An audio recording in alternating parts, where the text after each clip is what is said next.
Hey guys, I look crazy right now. I'm in the middle of my makeup, but it is another Sunday devotion time. So grab your coffee, come sit down, and just prepare to get spiritually refreshed. Don't even be looking at me like that, sir. I was only like halfway through my makeup, but I was like, we need to get this video started. So I'm gonna do makeup and devotion. Okay, I'm actually not using this today. These are really handy little devotion books. So for today's little devotion, I would like to get into Limitless again, which is the book I told you guys in my last devotion video that I'm reading. Really good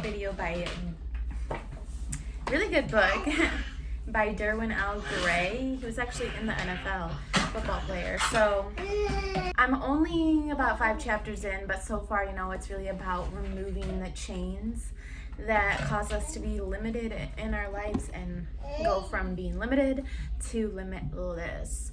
So it's a good book. We're gonna get into some little excerpts I was reading about like self-pity and how it holds us down and stuff. But first I need to get some liner, some lashes. I need to get something on, so bear with me.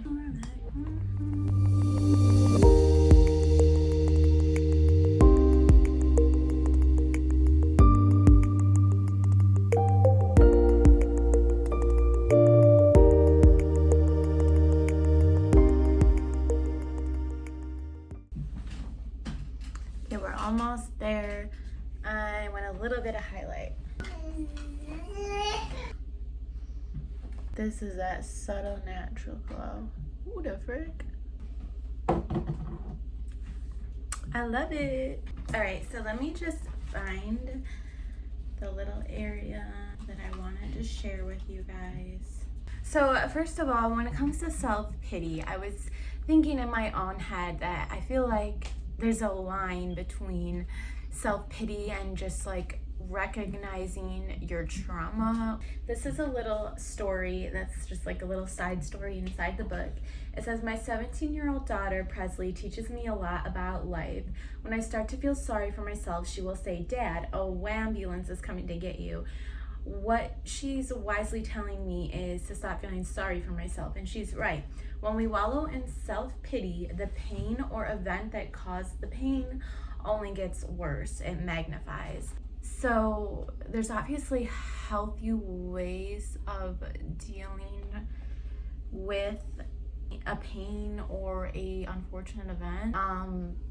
Okay, more on self-pity. And did you realize that whatever we magnify, we worship? Interesting. And whatever we worship, we resemble.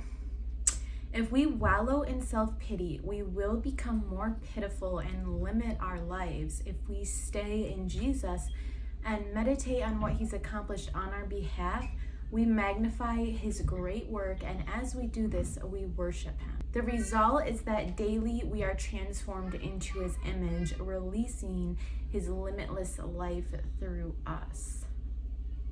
So pretty much, when you wallow in self-pity, it's very limiting. It's not gonna allow us to heal our souls and move on. So the author also says, through years of discipleship and mentoring others, I have learned that the people who manage to climb out of emotional quicksand are those who intentionally stop the cruel, destructive habit of revisiting in their minds the events or people who have hurt them. This, my personal thoughts are, what about like really serious traumas like sexual abuse, and to just stop revisiting that in your mind almost seems impossible. What? But it goes on to say, start the soul healing habit of replaying in their minds the message that Jesus loves them, cares for them, was wounded for them, died to forgive them, and now makes his home in their hearts to live his beautiful life through them. Close the door, babe. So I'm gonna stop there, and then I have a few things to say. And something that I learned recently in life, I forgot where I heard it, but it's when we tell ourselves something, our mind listens. This is a huge coping mechanism for anxiety, for example, I know it's not like a miracle worker, like bam, everything's gonna be better because I told myself everything's okay. But when we like rationalize with ourselves and talk to ourselves, you can talk yourself out of a panic attack, out of a temper tantrum, out of a lot of stuff. It's people, especially, this might sound a little bit ridiculous. I can see how that would sound ridiculous. Like, oh, just tell yourself, you know, positive things instead of revisiting your trauma, or positive things about Jesus instead of revisiting your trauma. It's not easy and cut and dry like that. But what we feed our minds will come out. In order to start the soul healing process, to move on past things in life, we've got to, I don't know, this is a hard one, guys. I'm trying to go in depth and explain maybe what the author means, but what goes in affects what comes out, obviously.